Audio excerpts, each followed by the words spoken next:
Alhamdulillahi Rabbil Alamin. Wabihi nasta'inu ala umurid dunya waddin. Ashadu an la ilaha illallah. Wa ashadu anna Muhammadan abduhu wa rasuluh. Allahumma salli ala Sayyidina Muhammad wa ala alihi wa sahbihi ajma'in. Amma ba'an. Faqad qala Allah subhanahu wa ta'ala fi kitabil karim wa huwa asdaqul qailin. A'udzu billahi minasyaitonir rajim. Bismillahirrahmanirrahim. Ya ayyuhalladzina amanu taqullaha haqqa tuqatih wa la tamutunna illa wa antum muslimun. Wahai orang-orang yang beriman, bertakwalah kalian kepada Allah dengan sebenar-benarnya takwa, dan janganlah kalian mati kecuali dalam keadaan beragama Islam.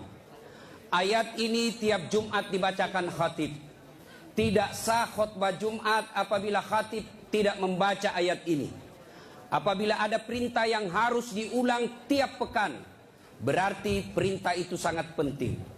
Ayat ini tiap Jumat dikomandangkan, berarti ayat ini pesannya sangat penting. Jangan kamu mati. Rasa-rasanya tidak masuk akal ini ayat. Jangan kamu mati. Berarti mati kita yang ngatur. Woi, jangan kau mati ya. Berarti mati kau yang ngatur. Orang kaya mati. Orang miskin mati. Raja-raja mati. Rakyat biasa mati. Ustadz mati. Siapa yang ceramah? Senangnya kalau ustadz mati. Semua mati. Berarti yang jadi masalah bukan mati. Yang jadi masalah illa wa antum muslimun, kecuali dalam keadaan beragama Islam. Berarti Allah ingin ingatkan kepada kita, wahai warga Yogyakarta, kalian lahir agamamu Islam, khitan kalian Islam, nikah syariat Islam, identitasmu kau tulis agama Islam, tapi belum tentu kau mati dalam keadaan Islam. Adakah orang Islam yang mati dalam keadaan kafir? Ada. Yang mana itu Ustaz? Contoh aja, contoh. Jangan kau marah, jangan marah. Contoh, lempox. Ngelem. Jangan kau ketawa. Lem toh? Nah campur lem Korea. Tidak mau terbuka mulutnya. Pas ngelem, mabuk setengah. Diambil naik motor. Bayangkan kalau orang mabuk setengah naik motor. Dia listrik dikira aspal. Pak, mati kafir kodongo. Makanya anak muda, silakan kau jadi anak gaul, anak band-band, anak motor-motor, anak skater, silakan. Tapi jangan dekati yang namanya minuman keras. Vodka, whisky, Jenever, Donald, topi miring. Saya baca. Tuh, mati. Siapa lagi yang bisa mati dalam keadaan kafir? Contoh aja ini, jangan marah. Sabung ayam. Ada juga di sini. Didapat sama polisi. Kejar sama polisi. Jangan lari. Masih lari, tembak peringatan.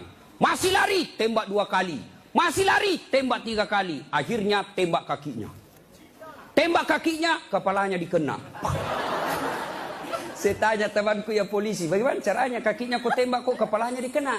Dia bilang soalnya waktu tembak dia jongkok. Oh, pantas. Ini jangan kau musuhi polisi, cowok.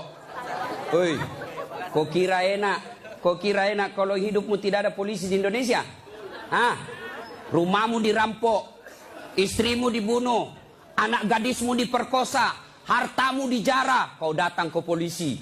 Tolong polisi, tegakkan hukum, cari pelakunya. Apa kata polisi? Mohon maaf, baru saja polsek bubar. Jangan ketawa, saya serius ini. Toh, pun kalau ada polisi yang minta-minta uang di jalan, biar anak SMP diminta juga uangnya, itu bukan polisi Indonesia, polisi film India. Itu film India kan 3 jam, nanti habis film baru dia datang.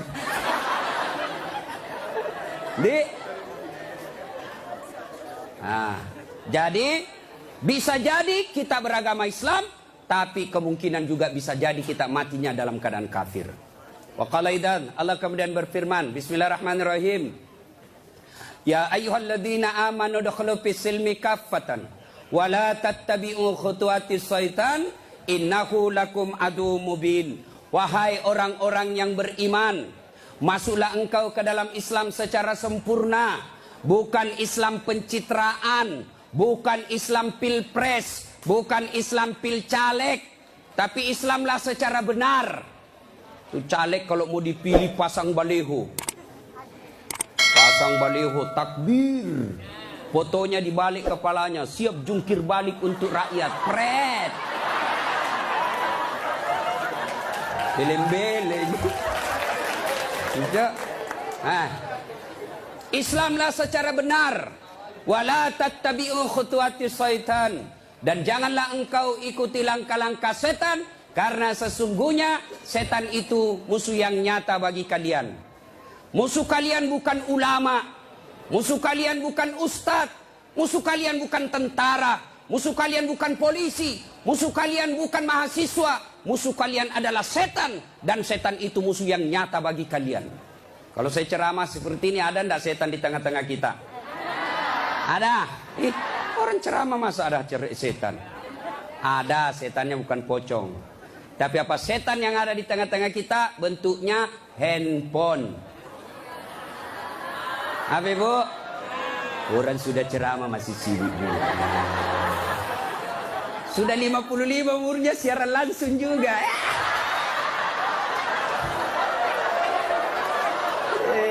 Gayanya. Woi, jangan siaran langsung. Saya tidak mau kalau ada siaran langsung. Simpan dulu HP-mu. Woi. Ibu-ibu yang pegang HP selama saya ceramah, saya doakan suaminya kawin lagi. Simpan dulu HP-mu. Simpan dulu. Simpan dulu HP, simpan dulu. Simpan ya. Bisa? Bu, ada ibu-ibu di Makassar ngefans betul sama saya. Usianya kira-kira 55 tahun. Saya heran, ibu-ibu aja yang ngefans sama saya. Saya lagi ceramah, dia belakangi saya. Barusannya ada orang saya ceramah di belakangi. Ternyata dia ambil HP-nya selfie. Baru dia tulis di Facebook, dia latar belakang Das Atlatif. Saya dijadikan background. Kok kira saya pot bunga? Selesai ceramah dia kejar, 55 umurnya. Selesai saya ceramah dia kejar. Ustadz, boleh selfie? Boleh, rame-rame supaya tidak ada fitnah. Sudah dia ganti lagi gayanya. Udah ulang lagi. Ulang Ustadz, jelek. Saya bilang dalam hati, biar kau ulang apa? Mukamu yang jelek.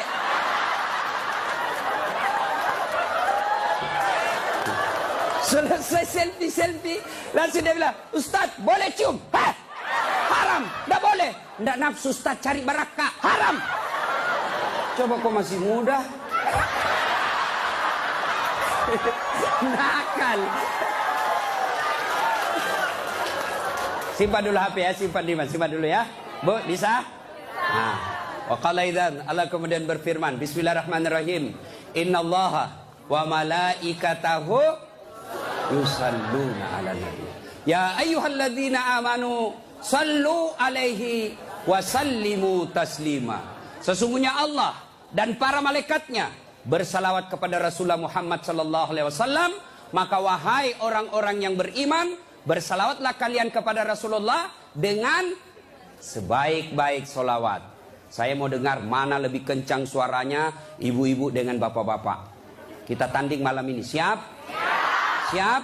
Nah, yuk cowok-cowok, terutama ini cowok jomblo fisabilillah.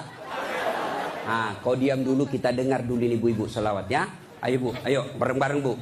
Salatullah, salamullah, ala toha Rasulillah.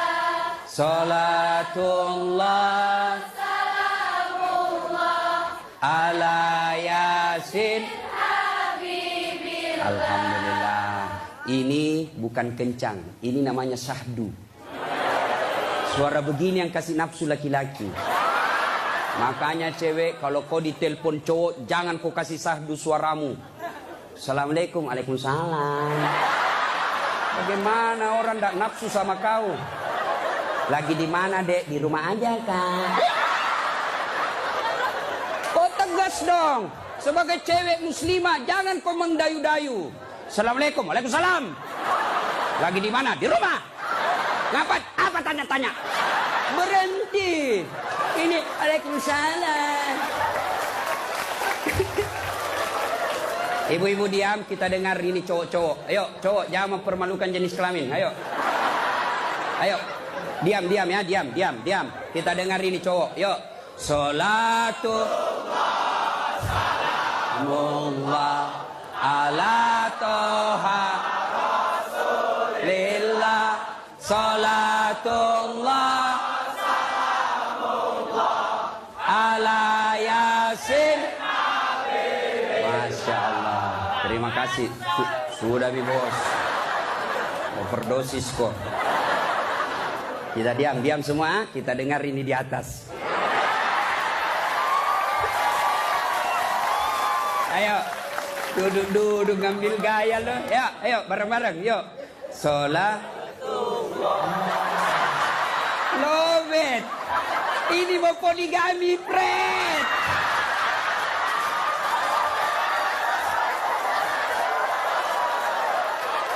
Nah, ayo bareng-bareng semua. Yuk.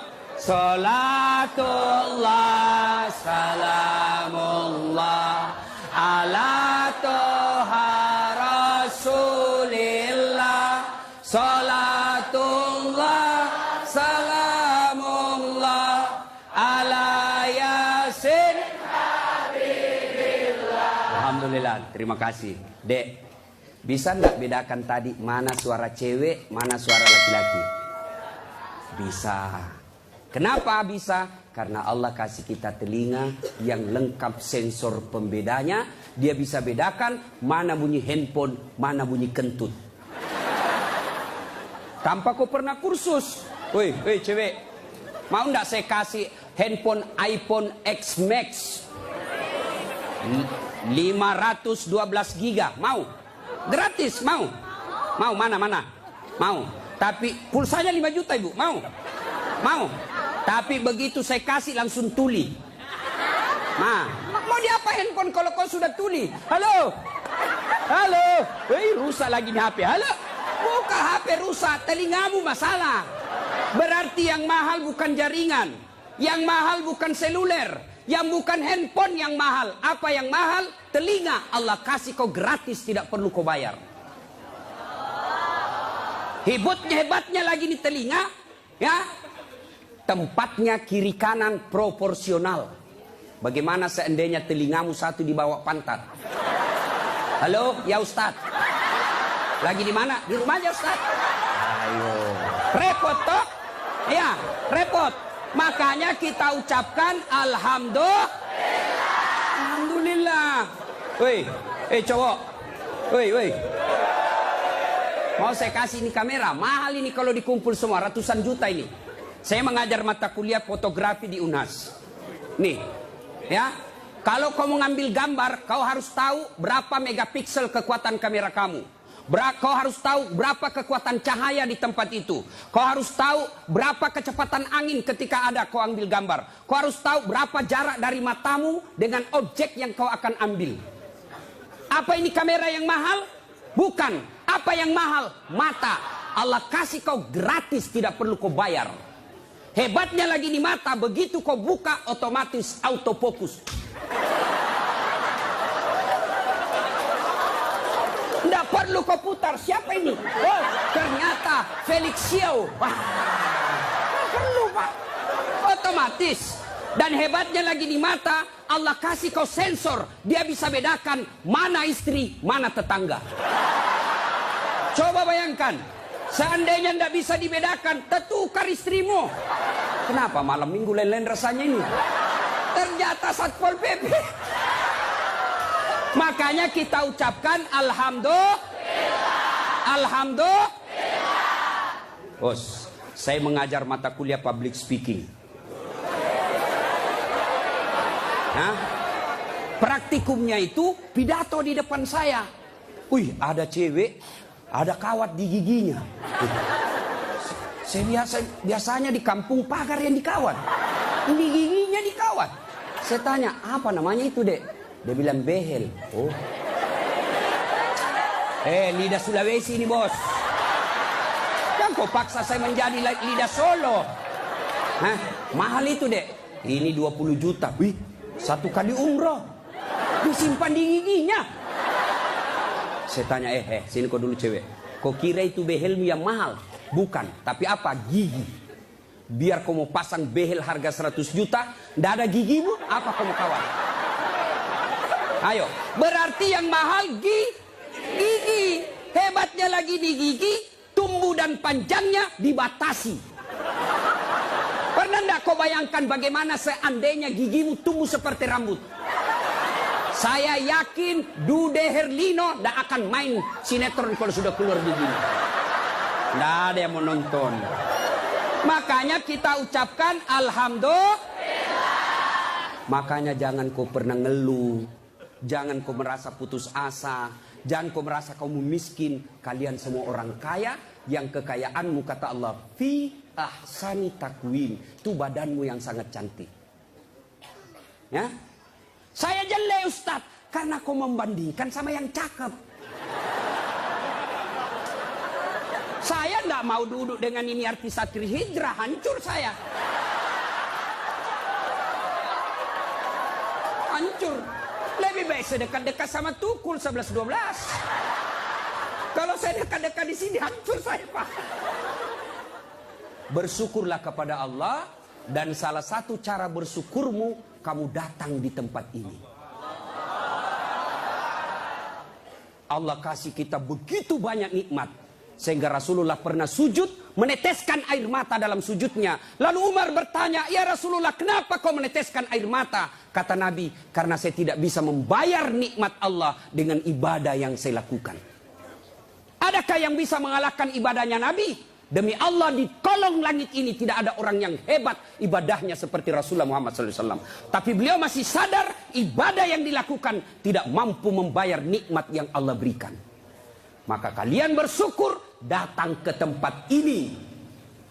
Dengan catatan, setelah kau datang ke tempat ini, sehari sampai 3 hari, kalian dengar dakwah, kalian berzikir, kalian ngaji, kalian mencatat. Ingat, setan tidak pernah putus asa menggoda kalian. Bagaimana cara dia goda? Dia hancurkan pahala-pahalamu. Adakah perbuatan yang bisa menghancurkan pahala-pahala kita? Ada, kata Nabi. Sittatu asyain tuhbitul amal. Ada 6 sifat yang bisa menghancurkan amal-amal kebaikanmu. Adik-adik sekalian, kalian pulang ke sini 3 hari kalian bertempur. 3 hari kalian bertempur melawan iblis, melawan kesombongan, melawan kepongahan, meningkatkan kesabaran. Jangan pikir setan putus asa menggodamu. Dia akan goda kamu setelah kau pulang. Dengan cara apa? Dia hancurkan amal-amalmu. Sehingga nanti kau berkata di hadapan Allah, ya Allah, mana pahalaku? 3 hari 3 malam saya dengar dakwah. Allah menyatakan, memang dulu ada pahalamu, tapi hancur oleh karena perbuatanmu sendiri. Apa gerangan yang menghancurkan amal itu? Kata Nabi, 1, al-istighalu bi'uyubil khalq. Suka sekali cerita kejelekan orang, dia lupa kejelekan dirinya sendiri. Gosip, gibah, penyakitnya. Bu ibu. Nabi ketika Isra Mi'raj diperlihatkan, bawa Nabi ke surga, Masya Allah banyak perempuan. Masuk ke neraka, na'udzubillah min zalik, lebih banyak lagi perempuan. Kenapa? Kata Nabi, karena 2 hal. 1, dia tidak mampu mensyukuri nikmat berupa suami. Dan yang kedua, dia tidak mampu menjaga mulutnya. Penyakitnya ibu-ibu. Saya ajak lewat tadi, masih ada yang gosip. Begitu saya dilihat, dia bilang, itu juga bajunya yang di YouTube. Sibuk. Kenapa? Saya pakai baju kok yang sibuk. Kang gosip. Jengkelku.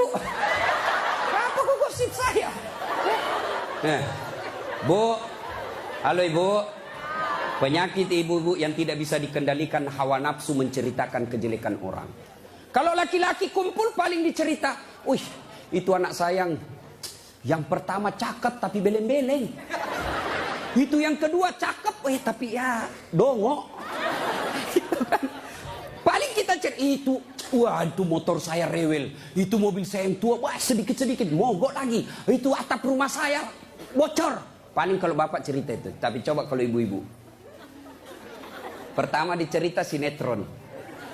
Jelek betul sifatnya itu ya. Iya toh, langsung tetangga jadi korban. Kumpul begini tuh masih ada gosip. Apa? Dia enggak ngomong tapi matanya dong. Apa?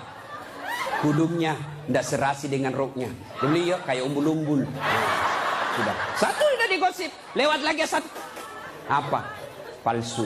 Kenapa kau tahu? Lipstiknya. Kenapa kau tahu? Melengket di giginya. Coba ya. Ayo adik-adik. Ya. Nah, maka saya heran sebagai anak bangsa, kok kita dituduh orang Islam selalu menyebarkan fitnah. Islam sangat membenci fitnah sehingga Nabi mengatakan al-fitnatu asaddu minal qatl. Fitnah itu lebih kejam daripada membunuh. Jadi pemain buser. Apakah namanya itu? Cocok nih. Buser, apakah itu? Yang suka cari duit dari menyebarkan fitnah. Hah? Yo itu baser. Hah? Manalah. Tidak adalah kita orang Islam. Suatu kali Nabi menyampaikan, barang siapa yang mengucapkan 2 kalimat syahadat, diyakini sampai mati pasti masuk surga. Abu Hurairah senang dengar ini. Lalu Abu Hurairah berlari-lari kecil menuju ke pasar. Dengan tujuan apa? Dia mau menyampaikan berita gembira ini. Lalu didapat oleh Abu Bakar, oleh Umar. Abu Hurairah, kau mau pergi mana buru-buru? Saya mau menyampaikan berita penting. Apa itu? Barusan saja saya dengar menyampaikan Nabi, siapa yang syahadat, yakin sampai mati, pasti masuk surga. Umar berkata, betul kok Nabi bilang begitu? Betul. Saya tidak percaya. Ayo kita datang ke sumber. Dalam teori komunikasi, inilah disebut check and recheck. Datanglah Umar, klarifikasi ke sumber berita. Rasulullah, ya Rasulullah katanya Anda mengucapkan siapa yang syahadat, yakin sampai mati, pasti masuk surga. Apa betul berita seperti itu ya Rasul? Nabi katakan betul. Tapi ya Rasulullah, ada apa? Ini Abu Hurairah, dia mengumumkan di pasar. Terus saya khawatir nanti disalahpahami umat kita. Biar tidak sholat yang penting syahadat masuk surga. Biar judi yang penting syahadat masuk surga. Biar zina yang penting syahadat masuk surga. Saya salah paham nanti orang, saya khawatir hadis ini dipahami dengan salah. Lalu Nabi katakan, oke, jangan kau sampaikan ini halal umum, karena dia bisa mengganggu kemaslahatan umat. Itulah sebabnya kita kenal dalam Islam, likulli makam makal, wa likulli makal makam. Setiap ada ucapan, ada tempat yang cocok untuk ucapan itu, dan setiap tempat ada ucapan yang cocok untuk tempat itu. Maka ibu-ibu harus bijaksana memegang WhatsApp. Harus bijaksana memegang medsos. Kenapa? Karena jika ibu salah menempatkan medsos itu, maka ibu bisa berujung pada penjara. 2. Yang bisa menghancurkan amal kebaikan kita. Apa itu kata Nabi? Hubbud dunia. Terlalu cinta kepada dunia. Cinta dunia boleh. Cinta dunia boleh. Mana yang tidak boleh? Terlalu cinta kepada dunia. Apa ibu? Yuk. Salatullah ala toha Rasulillah. Salatullah ala yasin. Cinta dunia. Mana cinta dunia? 1, menganggap enteng ibadah. Hayya 'alas shalah. Sebentar, masih panjang waktu duhur. Ini kan sampai jam 3. Cinta dunia. Mana lagi cinta dunia? Ini paling banyak cewek. Mukanya dia tidak terima dengan ikhlas. Mukanya dikira tembok, coklat, biru, abu-abu, krem. Sekarang cewek kan banyak palsu. Bulu matanya panjang, palsu. Matanya biru, palsu. Bibirnya merah, palsu. Pantatnya gabus, palsu. Itu terlalu cinta dunia. Perempuan kan sekarang bingung saya lihat. Rambutnya panjang, mau dikasih keriting. Yang keriting rambutnya dia kasih lurus. Iya kan? Allah sudah kasih yang baik, dia tidak syukuri. Begitu mulai putih rambutnya, stres, dikasih semer. Kena matamu, tidak. Karena waktu yang sangat terbatas. Yang ketiga, apalagi yang bisa menghancurkan amal ibadah kita? Qillatul haya, kurang rasa malu. Oh, ini banyak di Indonesia. Anggota DPR, malu dong. Sudah digaji oleh rakyat, uang rakyat, kalian tidur saja. Dedek, pernah dengar cerita anggota DPR di akhirat? Hah? Jadi anggota DPR kan ada penghafal Quran, masuk dalam surga. Begitu masuk dalam surga dilihat, kok banyak anggota DPR di sini. Di negara aku banyak di OTT karena korupsi. Dia pergi protes sama malaikat penjaga surga. Malaikat, kenapa banyak ini masuk anggota dewan dalam surga? Di negara saya banyak yang korupsi. Dia bilang anggota penjaga surga, dah sok ribut. Kenapa? Dia cuma reses. Sebentar lagi pulang ke tempat asalnya.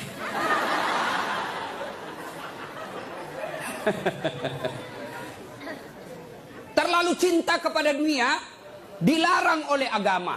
Maka oleh sebab itu kita diberikan hanya syukuri nikmat yang Allah berikan. Yang ketiga, qillatul haya, kurang rasa malu. Malu dong menyebarkan fitnah. Malu dong jadi artis tapi menyebarkan syahwat. Malu dong jadi pejabat tapi korup. Malu dong jadi kontraktor tapi rampok.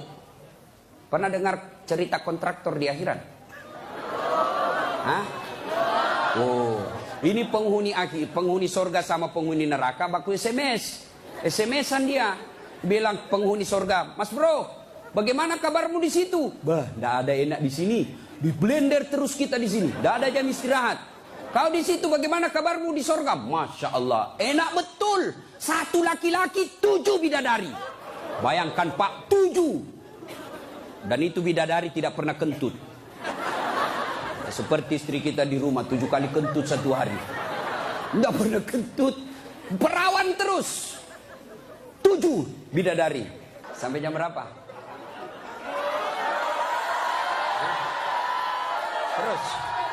Terus.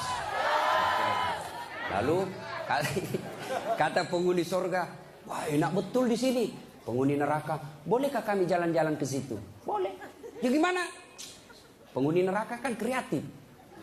Banyak solusinya.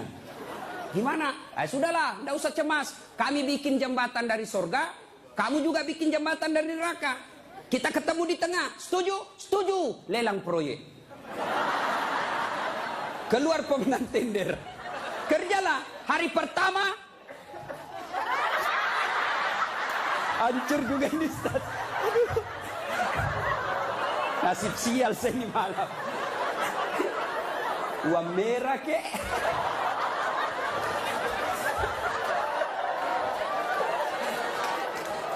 Jauh-jauh dari Sulawesi 10.000.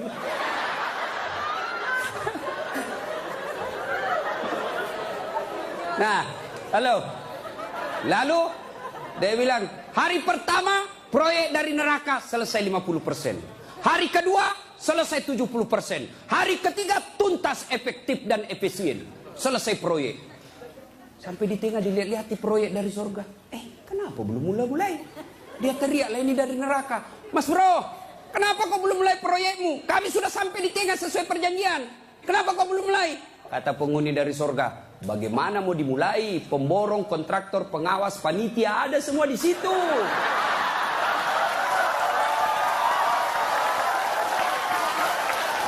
Di sini penghafal Quran aja di sini. Nggak tahu hitung proyek, salah-salah kalkulatornya.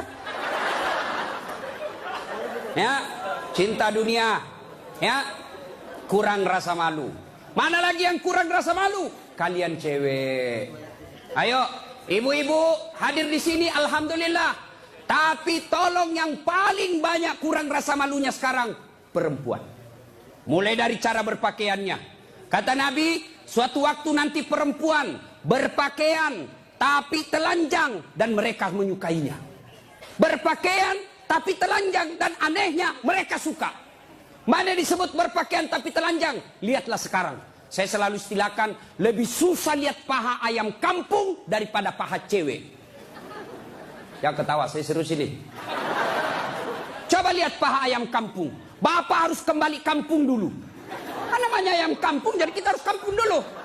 Iya toh? Sampai di kampung, kau sudah lihat pahanya ayam? Tidak. Kau beli dulu 100.000. Sudah kau beli, sudah kau lihat pahanya? Belum. Kau kejar dulu 1 jam.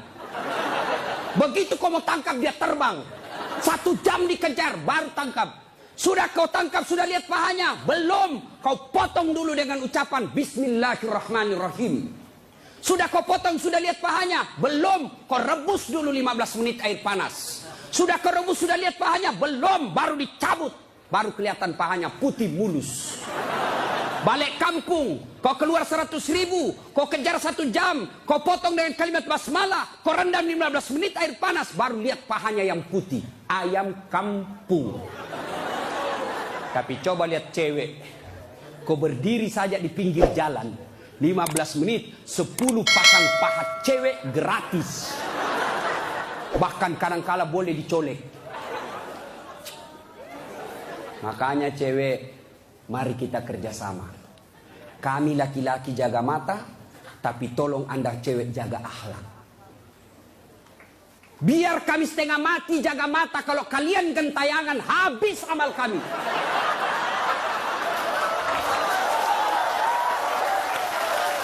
Ya, saya kalau mau pergi mengajar di kampus, saya ngaji dulu beberapa ayat, sholat duha dulu 2 rakaat, baru 1 kilometer saya naik mobil, hancur amalku. Sebelah kanan ketek, sebelah kiri dada, di depan paha. Nggak mungkinlah saya jalan terus begini, tiang listrikku tabrak. Hei cewek, hei, mari kasihani mata kami. Dilihat haram, tidak dilihat barang bagus.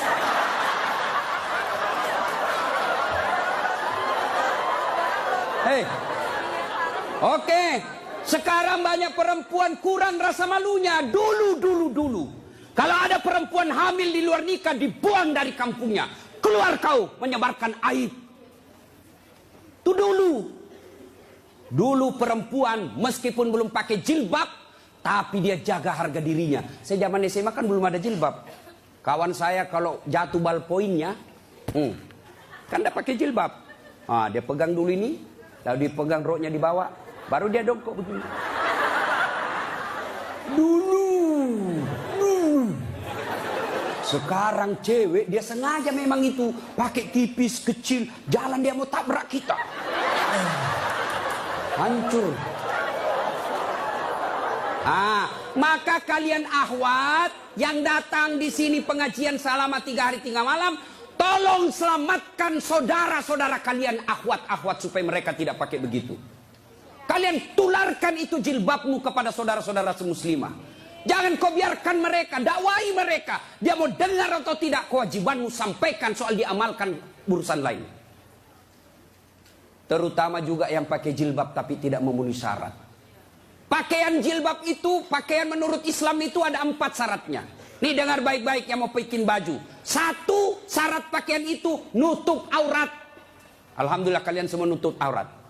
Mana auratnya perempuan? Seluruh anggota tubuhnya kecuali telapak tangan. Saat itu pakai jilbab, kelihatan lehernya. Tinggal lehernya dibakar nanti. Ya, kelihatan pahanya nanti dibakar. Kalau cewek masih enak dilihat. Ini ada juga orang tua. Sudah mau ada cucunya. Pakaiannya saya tanya, Bu, kenapa pakai begitu? Ibu sudah tua. Dia bilang, ini baru ada. Dulu waktu saya gadis tidak ada begini, Ustaz. Ini namanya bagus dikasih ibu, kasih STNK. Tahu STNK? Sudah tua, nakal kembali. Kasih itu STNK itu buru-buru gitu. Laki-laki mana auratnya? Pusat sampai lutut. Artinya adik-adik, kalian yang sudah mengaku diri hijrah, silahkan main futsal, silahkan main bola, silahkan olahraga, tapi tolong jangan kelihatan pahamu. Pahamu adalah dosa ketika kau kelihatan. Kau suruh saudara putrimu jilbab, kalian main bola kelihatan paha, dosa. Nggak ada nafsu lihat pahaku. Siapa bilang? Siapa tahu ada janda-janda tua sudah lama nggak lihat paha. Bisa jadi. Ya. Yang kedua, syarat pakaian menurut Quran, nutup aurat. Yang kedua, tidak mempertontonkan lekuk-lekuk tubuh. Ada orang pakai jilbab tapi bajunya sempit. susah jalannya. Coba lihat itu kalau ada pengantin, pakailah jilbab sakaratil maut. Yang 3 lapis, kuning, biru, abu-abu, dikasih kiri lagi sedikit. Ada talinya dia ikat-ikat dulu, 2 meter dia kasih di lehernya. Kasih dulu. Nah, mulai tidak bisa goyang tangannya. Bajunya sempit, roknya sempit. Jalanlah dia bilang suaminya, buru-buru ibu kita ketinggalan. Tunggu dulu pak. Dongo. Itu namanya beleng-beleng. Tahu beleng-beleng? Dongo. Tahu dongo? Nah, tahu lah itu. Ayo.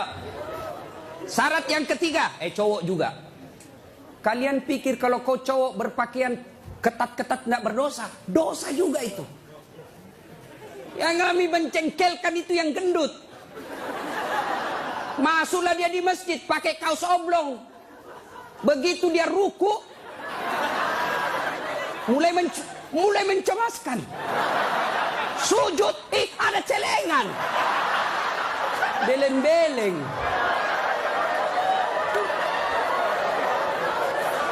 Nah, yang ketiga, syarat pakaian yang ketiga, saya ulang, tutup aurat, tidak mempertontonkan lekuk-lekuk tubuh. Yang ketiga, pantas. Apa maksudnya? Kalau saya alumni apalagi Muslim United, saya alumninya, 3 hari 3 malam saya dengar dakwah, maka sebaiknya pantas tidak saya berpakaian begini. Saya pengurus remaja masjid, pantas tidak saya berpakaian begini. Saya muslim terhormat, pantas tidak berpakaian begini. Saya pejabat, pantas tidak saya berpakaian begini. Saya muslimah, pantas tidak berpakaian begini. Tanya kepantasannya. Itulah sebabnya agama Islam mengajarkan ketika aku berpakaian, tanya, yuk pantas tidak pakaian begitu. Dan ini pakaian ternyata menyelamatkan kita dari dosa. Mana buktinya? Saya kemana-mana saya pakai begini. Cuma kadang-kala dia gosip saya itu pegawai bank. Kan saya mana-mana pakai sarung. Saya masuk nabung, ada pegawai apa sih itu yang namanya terima-terima duit? Teller. Hah?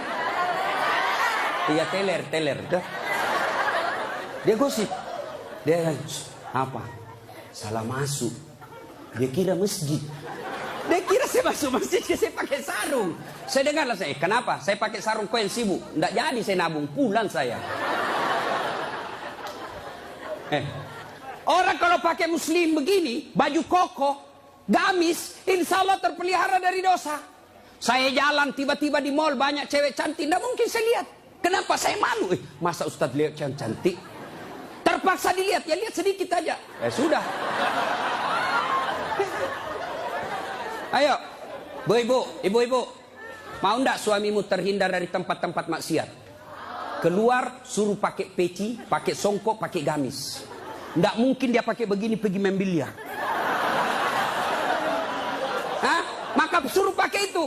Ada di Makassar, saya sudah suruh pakai Ustaz, tapi di mobil dia ganti. Memang sudah tabiatnya itu sudah bajingan. Yang keempat, syarat pakaian yang keempat adalah indah. Ternyata Allah tidak meninggalkan keindahan. Allah tidak melarang kita keindahan dalam berpakaian, tapi dengan catatan tertib aturannya. 1, tutup auratmu. 2, jangan ketontonkan lekuknya. 3, pantas. 4, indah. Ini sistematis, tidak boleh ditukar. Sayang 1000 sayang kita bikin pakaian. Indah nomor 1, nutup aurat 19. Akhirnya pakaian kita seperti yang kita lihat sekarang ini. Yang di atas turun ke bawah, yang di bawah naik ke atas, ketemu di tengah, tipis, sempit, kecil. Dongo. Nah, qillatul haya, kurang rasa malu. Yang keempat, yang bisa menghancurkan amal kebaikanmu kata Nabi, qaswatul qalbi. Apa itu? Keras hati. Apa itu? Tidak mempan nasihat. Selesai dengar ceramah tidak ada perubahan. Apa malah dia bilang? Siapa panggil itu Ustadz dari Sulawesi? Saya. Lain kali tidak usah undang. Kenapa? Tidak enak ceramahnya. Kenapa? Masa 6 dia bahas saya terus dia kena? Keras hati kau. Selesai dengar ceramah, larang merokok. Malah dia bilang, apa tahu rokok apa? Memangnya saya minta duitmu? Keras hati. Ada perokok di sini? Ada? Saya doakan kalian berhenti merokok. Coba dengar itu calon-calon istrimu. Biasa orang merokok kayak kurang kerjaan. Itu aja dikerja 10 menit. Dan saya kasihan kadang-kala kalau di bandara. Coba lihat tuh perokok. Dikasih masuk kayak kotak-kotak. Kayak belek-belek. Sendiri di dalam kan. Sekali-kali isap kunyah. Jangan kau sebarkan itu asapnya ke kita. Bolehlah kau merokok, silakan, tapi jangan kasih asapnya orang lain. Bagaimana caranya, Ustaz? Kau bawa kresek.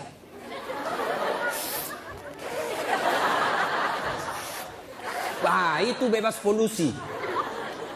Ibu-ibu setuju enggak suaminya berhenti merokok? Kalian membenci 9 naga.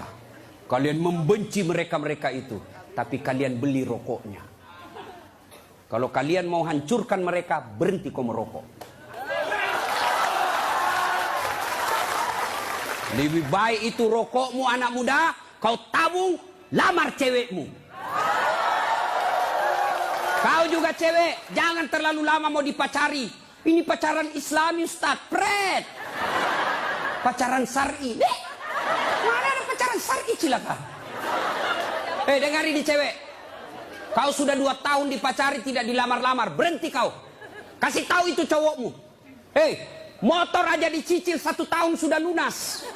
Kamu sudah 2 tahun dipacari, tidak dilamar-lamar. Modal 10.000. Roti 1. Teh botol 1, autan 2. Modal 10.000 malam minggu. Qaswatul qalbi, keras hati, tidak mempan nasihat. Mereka yang selesai dengar dakwah tapi tidak ada perubahan, itu yang disindir oleh Allah. Fatawa'un alaihim a'anzartahum la yu'minun. Kau sampaikan ayat Allah atau tidak, kau ceramai atau tidak, sama saja mereka tidak akan beriman. Keras hati, habis amalmu. Yang ke-5, penghancur amal, tulul amal. Apa itu? Panjang angan-angan alias malas. Dan yang ke-6, wadzalimun la yantahi. Perbuatan zalim yang tidak bisa dihentikan. Zalim kepada Allah, tidak sholat. Puncak kesaliman kepada Allah, tidak sholat. Ada yang malas sholat di sini? Ada? Adik-adik, mau jadi direktur, mau jadi pegawai, mau punya rumah yang mewah, gampang. Perbaiki sholatmu. Kecil buat Allah kasih kau mobil. Kecil buat Allah kasih kau rumah yang mewah. Allah cuma minta sempurnakan sholatmu. Ada di sini yang tidak ada masalah? Ada? Ini malah muka-muka penuh masalah semua ini. Ayo. Mana ada manusia tidak ada masalahnya? Istri cantik, kok kira bukan masalah? Masalah digoda orang. Apalagi kalau suaminya jelek. Lebih masalah lagi. Berarti bagus kalau istri jelek. Istri jelek dihina orang. Kita lagi yang malu jalan sama dia. Duluan aja dek, nanti kita ketemu di gedung. Sampai deket tuh tidak muncul-muncul suaminya. Mana kau bang? Tidak jadi, saya mencret. Istri jelek masalah, istri cantik masalah. Mana ada orang tidak ada masalahnya? Kita kuliah apa masalah? Mau sarjana. Sudah sarjana selesai masalahmu? Tidak, mau punya kerja. Sudah punya kerja selesai masalahmu? Muncul masalah baru. Apa? Mau jadi kepala dinas. Sudah kepala dinas selesai masalahnya? Muncul masalah besar lagi, mau jadi sekda. Sudah jadi sekda selesai masalahnya? Belum, mau jadi wali kota. Sudah jadi wali kota? Mau 2 periode. 2 periode baru dongo. Beleng-beleng. Kau salah, kenapa kau suruh pilih dongo? Bahaya kah? Mau kau? Ayo, tidak ada orang tidak ada masalah. Ya. Maka Allah tidak mengatakan, Das'at, ada masalahmu, kau puasa dulu. Tidak. Das'at, ada masalahmu, kau jadi dokter dulu. Kau jadi insinyur dulu, kau kaya dulu, kau anggota DPR dulu. Allah tidak menyatakan itu. Allah cuma minta 2. Ista'inu bisawri wassalam. Sabar, perbaiki solatmu, saya yang selesaikan masalahmu. Itu janji Allah, bukan janji caleg. Kalau caleg mau dipilih, dibagi-baginya kartu namanya, pilih saya, pilih saya. Ada masalahmu, telepon saya 24 jam. Begitu terpilih, dia ganti nomor HP-nya. Allah janji, pasti Allah tepati. Allah cuma minta, ada masalahmu cewek, kau risau soal jodoh, yuk perbaiki solatmu. Cowok, ada masalahmu, kau sudah sarjana, tidak dapat kerja, yuk sempurnakan solatmu. Saya sudah solat Ustaz. Betul kau solat tapi tidak ikhlas. Hayya 'alas shalah. Asar lagi. Barusan duhur, kau tidak ikhlas. Saya sudah solat Ustaz. Betul kau solat tapi main-main. Mana buktinya? Allahu Akbar.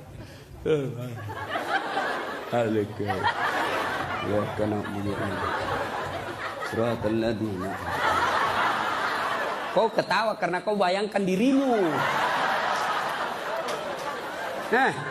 Siapa yang ngajar kau sholat begitu? Sampai ada yang tanya saya, ibu-ibu, Ustadz boleh enggak sholat? Panas Ustadz di rumah, enggak ada AC, enggak ada kipas. Sholat duhur boleh enggak tidak pakai BH? Boleh, tapi kau tidak beradab namanya. Boleh. Bayangkan kalau kau ruku.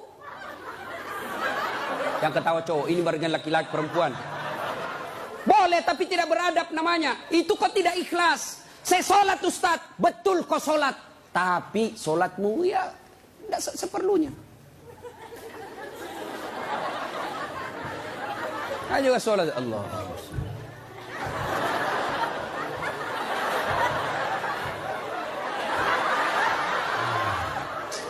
30 tahun kau sholat kalau begini gayamu bos. Adik-adik, kau punya handphone? Ibu-ibu punya handphone? Waktu beli handphone itu ada buku pedoman kan? Iya. Dan di situ dicatat merah tebal buku pedoman petunjuk pemakaian handphone. Dicatat besar-besar, catatan penting. Baca buku pedoman ini sebelum penggunaan handphone. Handphone aja kau pakai itu belum tentu untuk kebaikan. Ada buku pedoman penggunaannya. Sholat kalian yang pakai 5 kali sehari semalam paling sedikit. Lalu kenapa kau tidak pernah buka buku pedoman sholatmu? Ya. Nah, maka bu, bapak, perbaiki saja sholat. Insya Allah selesai masalahmu. Zolim. Zolimun la yantakhi. Perbuatan zolim yang tidak bisa dihentikan kepada Allah. Yang kedua, zolim kepada jenis kedua, zolim kepada sesama manusia. Tidak usah zolim kepada tetangga. Ibu-ibu zolim kepada suaminya. Mana ibu-ibu zolim kepada suaminya? Suaminya dijadikan tahanan kota. Baru keluar 1 jam ditelepon. Di mana kau, Pak? Di mana kau? Keluar kau, pulang kau. Bagaimana kita tidak cepat mati? Kita keluar, kau cari sampai di rumah, kau maki-maki. Baik kalau kau cantik, berat badan makin nambah. Duduk makan canggoma, nonton sinetron ngangkat ketek sambil menguap. Kita di jalan semua harum cewek-cewek. Sampai di rumah, la haula wala quwwata illa billah. Suami zalim kepada istrinya. Contohlah Rasulullah, ya. Rasulullah itu sangat romantis. Maka orang yang zalim kepada Allah adalah tidak menunaikan kewajibannya kepada Allah. Zalim kepada sesama manusia, hak-haknya orang dia serobot. Dan yang ketiga, zalim kepada diri sendiri. Apa zalim kepada diri sendiri? Dia sudah tahu maksiat, tapi dia tetap lakukan. Maka menghindari semua itu, kita hadir di tempat ini sebagai wujud kita cinta kepada Allah. Mudah-mudahan kesalahan-kesalahan kita diampuni oleh Allah Subhanahu wa taala. Banyak yang ingin kita sampaikan, tapi waktu jualah yang membatasi kita. Insya Allah lain waktu dan kesempatan kita akan lanjutkan. Kalau masih mau dengar ceramah saya, gampang. Gimana caranya Ustadz? Ambil handphonemu, buka YouTube, tulis nama saya Dasat Latif. Keluarlah ceramah saya ratusan. Sudah itu jangan lupa kasih tanda begini. Yang ketawa saya serius ini bos. Yang kau kasih begini. Kalau kasih begini dia cari kau malaikat pencabut nyawa. Masa ceramah kau kasih begini? Dah enak perasaan kau lihat ceramah mata kasih begini bos. Kalau kau tidak senang ya sudah, tidak usah komentar. Cuma cepat habis kuota, 1 jam habis menguras kuota. Maka saya sediakan ceramah yang tidak menguras kuota. Gimana caranya? Follow saya di Instagram.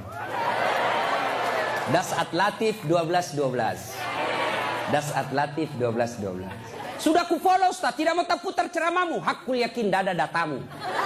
Kau beli kota dulu ya. Nah, sudah ibu bapak, mudah-mudahan ada manfaat.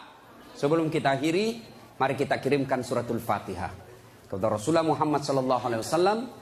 Khasiat dan keutamaannya kita ikhlaskan untuk mereka yang merintis pembangunan masjid ini, yang terkenallah masjid ini seluruh jagat Indonesia. Masjid ini adalah masjid pergerakan umat Islam di Yogyakarta. Mari kita doakan, mudah-mudahan orang-orang yang berpartisipasi dalam pembangunan masjid ini dan pelaksanaan acara ini, Allah mudahkan hidupnya, Allah balas segala kebaikannya, Allah angkat derajatnya, dan jika kelak menghadap kepada Allah, Allah hadapkan dalam iman dan Islam.